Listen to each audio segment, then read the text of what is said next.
Hello beautiful soul! Welcome back to my channel. This is my channel from Japan, Kabayan Libra. This reading is for you. April 12 to 18, 2026. Maraming salamat muna sa mga subscriber, new subscriber, cross-watcher, at sa mga bagong pasok dyan. Welcome na welcome kayo sa bahay ni Ate Aimee. Salamat din sa nakataba ng puso ninyong mga comments at sa mga nagpa-personal reading. Marami pong salamat. Kung gusto niyo na energy niyo lang talaga, ang gusto niyo makuha natin, all the details is in description below. Pakicheck na lang. General reading tayo, kunin mo lang ang sayo at itapon ang hindi naman talaga sayo. Maaring vice versa. Energy mo, energy ng person mo, energy ng malapit sa puso mo, nangyari. Uy, parehong 29. Nangyayari or mangyayari pala. Use your own intuition, lawakan nyo inyong isipan. Ano man ang gender mo, ano man ang edad mo, wala sa baraha ang kapalaran ng tao, kayo pa rin ang makapagpapabago nito. Gawin yung guide, yung mga warning. Hindi yung negative warning yun para magkaroon kayo ng idea, awareness, action, change of action, decision, mga pwedeng maiwasan at iba pa. Meron tayong Libra, Scorpio, and Gemini. Magka-tarot reading kayo? Okay. Magkakaroon ka. Magkakaroon ka ng questioning, quarrel, quarrent. Sa isang taong kilala mo na talaga siya. Ibig sabihin, either nagkausap na kayo or siya yung tao na palaging may mga misunderstanding, hindi pagkakaunawaan, pwedeng siya yung nakakapagbigay sa'yo ng problema or stress in life na maaring maganap uli iyon. Babae. Or pwede naman sa inyo is may isa pang babae. Kasi may dalawang babae. Sa iba naman sa inyo, may lalaki kasi. Yan. May lalaki din. Hindi ko alam kung sino yung lalaki. Pwedeng itong lalaki na to is mas bata sa'yo. Or yung isa naman din is mas bata rin yung babae, no? Ganyan. Or babae or lalaki. And then also, magkakaroon ng mga delay situation. Pwedeng madi-delay, or magkakaroon ng mga pagpapaliban sa iba sa inyo. Losing something valuable sa iba sa inyo. Maraming klase kasi when it comes sa mga ganon. Kung saan man yan. And also, iba sa inyo is may pagnanakaw. Maraming klase rin ng pagnanakaw. No? Kung ano man yan. And then also is magkakaroon ka ng either makaka-receive ka ng news, messages or communication sa isang babae or lalaki, kasi may lalaki rin eh, na pwedeng mayroon siyang, kung sa news ito, syempre may either may bad news or may kalungkutan o kaya is may problema. Yun ang nakikita ko dito. And then also, or pwede rin kasi ito is isa dito sa mga ito ang magbibigay sa iyo, ay ang makakaroon kayo ng parang pamimintas. Pwedeng pipintasan mo siya or pipintasan ka niya. May mga mema sabi, yung mga ganang sitwasyon.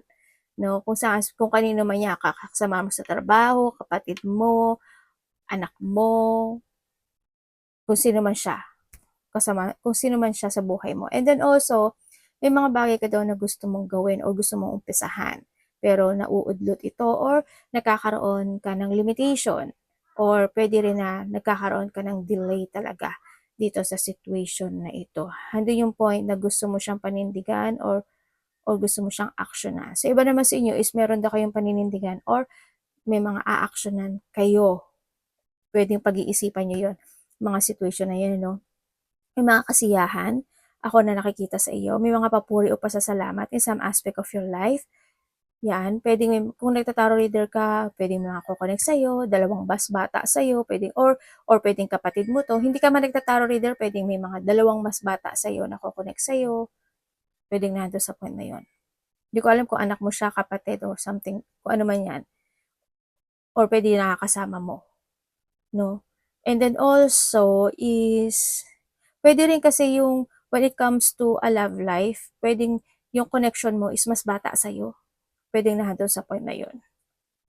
Babae ka man o lalaki. Yun ang nakikita ko ha. Yan. And then also, may mga biglaang mangyayari eh. May mga biglaang magaganap. siguro mga biglaang stress, biglaang hindi pagkakaintindihan, biglaang depletion. Ay, mag-ingat pala kayo, no? Baka kasi there's a disease, ako nakikita.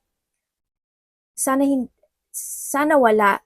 Pero dito kasi sa sitwasyon, either ikaw or someone who's connected sa'yo is may mga sakit or magkakasakit, may mga disease na makuha, yan. Ingat din kayo pala sa daga. Ganyan. Kasi di ba may mga disease din yung mga yan. Yan nakikita ko. Or pwedeng mahawakan sa mga tao na may sakit, ingat ka na lang din, di ba? Mag-inom-inom kayo na maligamgam na tubig na may kalamansi or lemon, ganyan, every morning, tsaka bago ka matulog, ganyan, para mas protected ka, di ba? Lalo na yung iba sa inyo, di ba? Lalo na kasi pag nasa Japan, alam mo yung mga ano na ano, yung, yung sa mga bulaklak, ganyan, may mga ganun dito eh, yung nagkakaroon sila ng sakit dahil sa bulaklak, nagkakaroon sila ng allergy, kaya ingat na lang din kayo, no? O kaya may mga allergy situation dyan, kung saan man kayong bansa, ingat na lang din kayo, ha? Tingnan natin energy mo.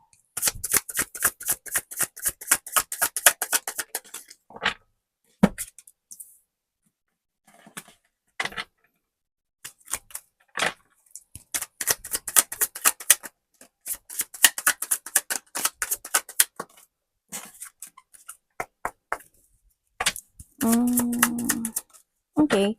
When it comes sa iyong energy, Devil! Devil? Ba't nandyan ka?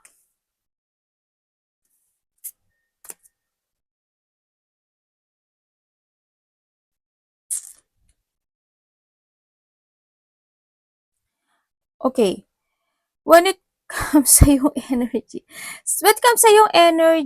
ang nakikita ko sa, okay ka naman. No, okay naman yung nakikita ko sa'yo. Yun nga lang siguro meron ka mga bagay na iniisip na nakapagbibigay sa'yo ng burden, or pwede rin kasi ito is may mga tao na nakakausap mo, na nakapagbibigay sa'yo ng burden, stress, struggle, ganyan, problema, pwedeng nandun sa point na yun, no?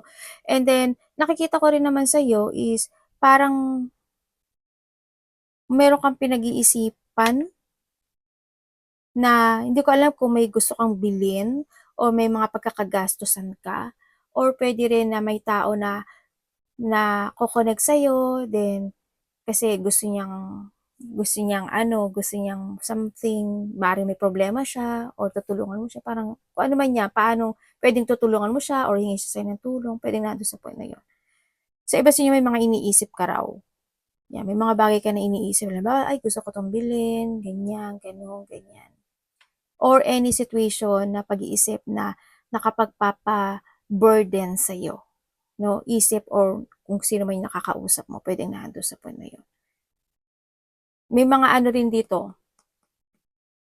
may mga parang mas magiging hard work ka this time. Hindi ko alam in what way, but there's a hard work situation ako na nakikita na pinag-isipan mo na gusto mo nang matapos yun. Yun. Baka iba sa yung feeling burden lang. Kasi iba dito feeling stuck, feeling trapped, feeling stagnant. Parang nandun yung overloaded thinking, overloaded situation. Kumbaga nandun yung parang may mga pinagdadaanan sa iba na mga a major challenge. Maybe? Hindi naman kayo lahat yun yun yung nakikita ko kasi dito.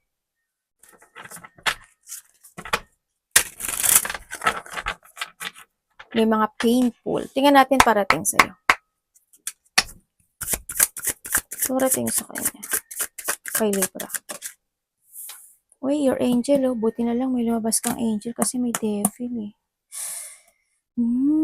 Huwag ka mag-alala, oh. You have a guide. May guide ka.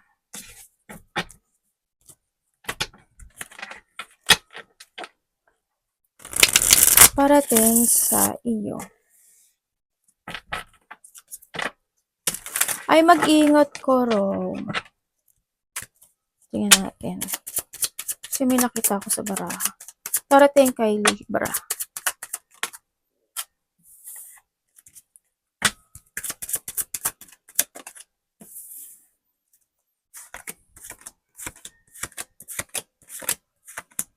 Ay, naku po. Dalawang judgment, oh. Okay, parating sa iyo. We have the 10-10. 10-10-10. Pwedeng may tao, either karelasyon nito o kapamilya, na makapagbibigay sa iyo ng stress or pag-aalala or yun nga, pag-aalala nga, o worrying. Sabi ganun. Sa iba dito karelasyon to. Parating sa iyo, may mga unexpected situation happen into your life. Ang nakita ko dito kasi may frustration. Ako nakikita sa iyo. May mo ospital? Either, kasi may doktor ako nakikita. Either this is a doctor, hospital, check-up, or confine, or mapaparalyze. Or pwede rin kasi siya na may taong kukonect sa'yo, tapos yun yung problema niya, pwedeng nandun sa point na yun. Yun. Or may mga kailangan na magpa-check up, magpa-doktor, pwedeng nandun sa point na yun.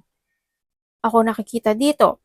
May mga unexpected situation din na pwede magkakaroon ka ng mga disappointment, conflict, kalungkutan, depression. May separation din ako na nakikita dito no? And then also is mga heartache situation or trauma sa iba. Ganyan. May mga trauma situation and you need to be aware daw dun sa sitwasyon na ito. May mga ikakagulat, ikakashock o ikabibigla ka daw ng isang sitwasyon in life. May mga biglaang magaganap o mangyayari. Pwede rin kasi ito is manggagaling sa isang lalaki. Pwede ko may family rin kasi isang lalaki or family or sa iba, pwedeng karelasyon yun or maybe handun yung point na may mga revelation situation, ganyan. Kung titingnan ko dito, pinaghahanda kayo nito Sabi kung titingnan ko si Carda, pinaghahanda niya kayo. Kasi sabi dito, may kailangan ka daw umpisahan o may kailangan baguhin or ayusin, parang something na ganun. Kasi may mga unexpected situation happen daw. Hindi ko alam in what way. Pwedeng sa family, pwedeng sa karelasyon, pwedeng sa bahay, pwede kung saan man yan, sa mga connection. Basta sabi dito, aware. Pwede kasi ito is nangyari na noon. Sa iba pwede nangyari na ito noon na pwedeng mangyayari siya muli ngayon kaya kayo is pinag-iingat or pinaghahanda or mga ganun sinabi ko kanina. Yun ang sabi. Binibigyan kayo ng warning. Yun ang sabi dito.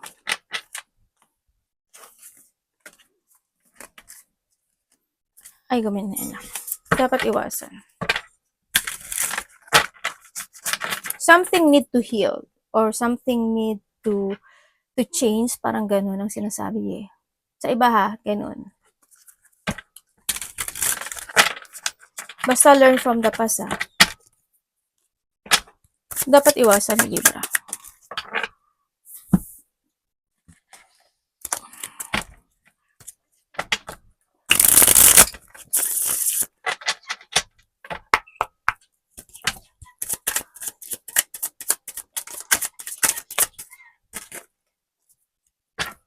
Okay, dapat mong iwasan.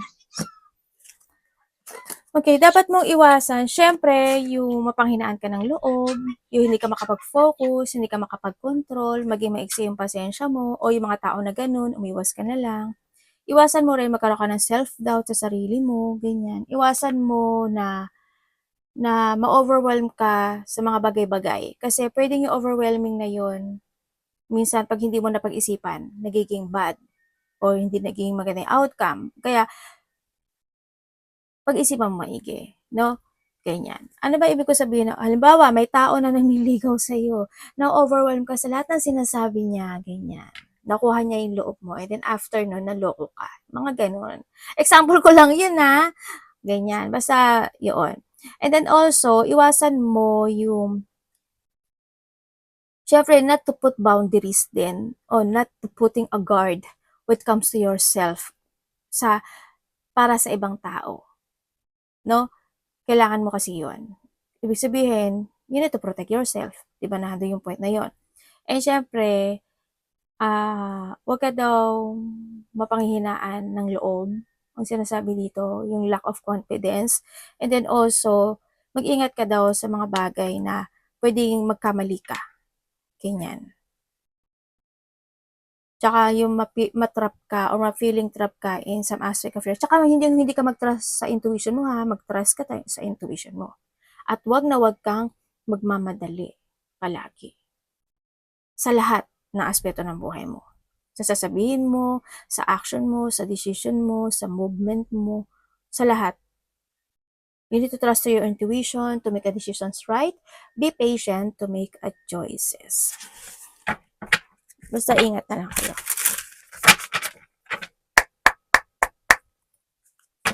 Love, kapatid, anak, magulang, karelasyon, kaibigan, pamilya, tsaka itama, aksyonan at itama na ang mga mali.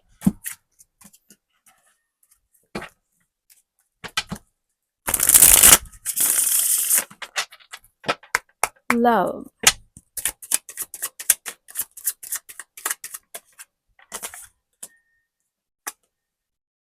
Ay, ganun. Sabi, ganun na yun. Kung single ka, uy, may isa hanggang dalawa dito ah. Ay, tatlo, ganun. Pandoro. Haba naman ng hair. Pwede mo nakakausap kayo, dalawa hanggang tatlong tao? Sa mga single dyan. Yun ang nakikita ko dito. Pero, pwede kasi yung isa doon is may lihim na interes sa'yo or may lihim na nararamdaman sa'yo or ikaw ito or pwede yung isa sa dalawa na yon or isa sa tatlo na yon pwedeng nandun sa point na yon. No? Pero ang nakikita ko kasi dito, mag-ingat, hindi ko alam sa kanila kung sino sa kanila, kaya rin siguro na dito yung pag-iingat na sinasabi ni Universe, kaya rin niya na winaring nga baka kasama ito. Kasi there's something wrong. Something wrong. No? Pwedeng isa sa dalawa na yon or isa sa tatlo na yon, kung dalawa or tatlo man yan, is pwedeng mali. May something mali na pwedeng maging negative yung outcome, no? Kung kayo naman is nagkahiwalay nitong tao, yes, nagkaroon na ng pag-move. When it comes to disconnection, kumbaga nandun yung point na nagkaroon kasi ng secret pagdating sa connection na ito. Yun ang nakita ko dito, no? Nagkaroon pagja-jungling, nag-ending, and then ang nakikita ko dito is still nandun na yung rejection, no? Nandun yung rejection. Pero ang nakikita ko kasi dito, gusto pa rin ng isa sa inyo ng resetting. Or gusto pa rin, nagkakaroon pa rin ng interest itong tao na ito sa'yo. Or ikaw ito sa kanya. Gusto niya pa rin makapag-ayos. Ang hindi ko lang maintindihan, hindi ko lang maintindihan sa kanya, kung makikipag-ayos to, hindi na siguro good, no? Sa nakita ko dito kasi,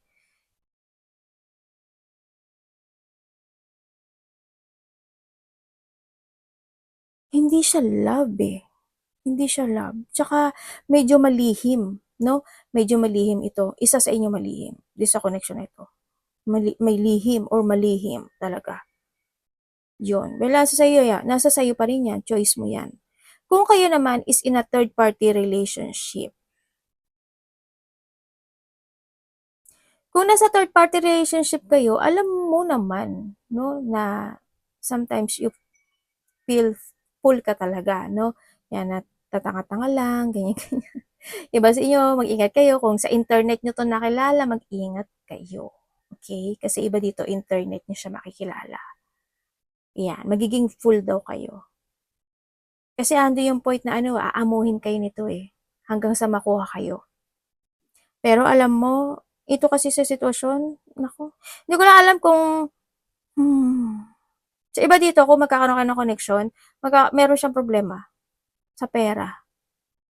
Sa kahit sa mga nagkahiwalay, ganun din. Sa iba, ganun din. Basta mag-ingat kayo sa relasyon.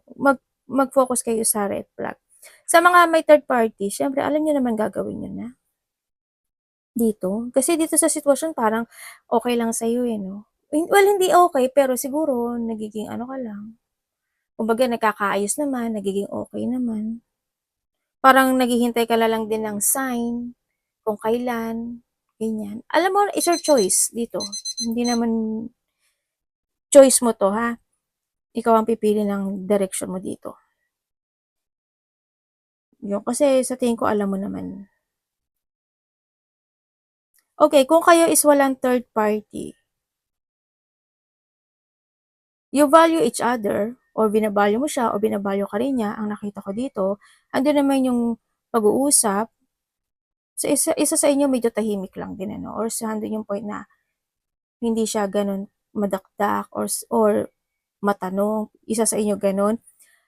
Pwedeng may mga anak sa iba, either dalawa, tatlo, kasi may dalawa, tatlong bata ako nakikita. Or kung wala naman, andun yung point na you try to control and balance this connection. Kumbaga, kung nagkakaroon man ng hindi makapagkakaunawaan, naaayos naman din. No, nare-resetting naman din kahit papaano. Yan, may mga bagay na nagkakaroon ng interest ang bawat isa. Hindi ko alam in what way yung interest, but handun kasi yung excitement at handun din yung, sa iba sa inyo is na handun yung, hindi ko lang maintindihan kasi meron kayong pagdadaanan, siya sa'yo or ikaw sa kanya, magkakaroon daw kayo ng dissatisfaction.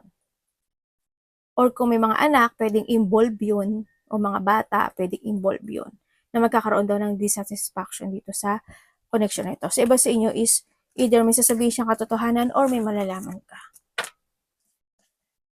Or may sasabihin siya, or may sasabihin ka. Your money.